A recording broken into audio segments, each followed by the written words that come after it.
Sa mga balitang pambansa, muling naglatag ng kanyang priority bill si Pangulong Bongbong Marcos. Ang kanyang target, maipasa ang lahat ng ito bago mag-Hunyo. 21 panukala ang tinukoy ni PBBM na kanyang priority bills. Kabilang dyan ang Anti-Dynasty Bill at ang nadagdag sa priority bills na Expanded Anti-Online Sexual Abuse or Exploitation of Children, Anti-Disinformation Bill at ang BARM Elections. Tinukoy ang mga nasabing panukala sa pulong ng LEDAC at ang Legislative Executive Development Advisory Council na ginanap sa palasyo.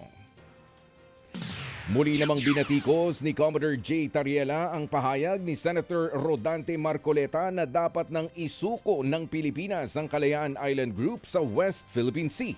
Binawi na ito ng senador sabay giit na hindi niya raw ito sinabi. Pero giit ni Tariela, malinaw ang sinabi ni Marcoleta kahit na itanggi niya pa ito. Malaking pagkakamali raw ang mungkahing ito dahil nangangahulugan din ito ng pagsuko sa mga taong naninirahan doon at sa kabayanihan ng militar na nagsasakripisyo para bantayan ang naturang mga isla. Pinabulaanan din ni Tariela ang akusasyon na ginagamit lang daw niya ang issue sa West Philippine Sea para tumungtong sa politika.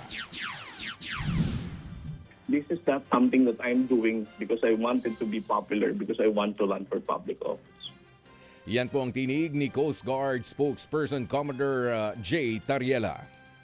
Samantala, pumanaw na si dating House Speaker Jose De Venecia Jr. sa edad na 89. Sa pahayag ng kanyang pamilya, maaalala raw si De Venecia bilang isang mabuting asawa, ama at lolo. Naging tapat din siya sa 6 na dekada ng public service. Hindi idinetalye ng pamilya De Venecia ang sanhi ng kanyang pagpanaw.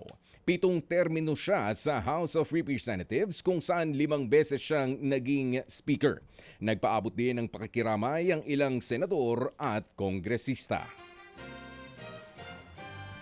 Mga kapatid, brothers and sisters, saan ka pa? Dito na tayo sa totoo.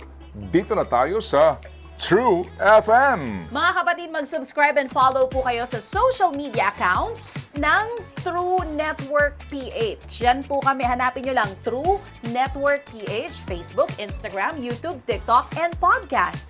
Mapa Apple or Spotify man yan, mahahanap nyo kami. Lahat ng mga napapanood at napapakinggan nyo po sa programa, nasa social media accounts namin yan. So paano mga kapatid? See you sa social media!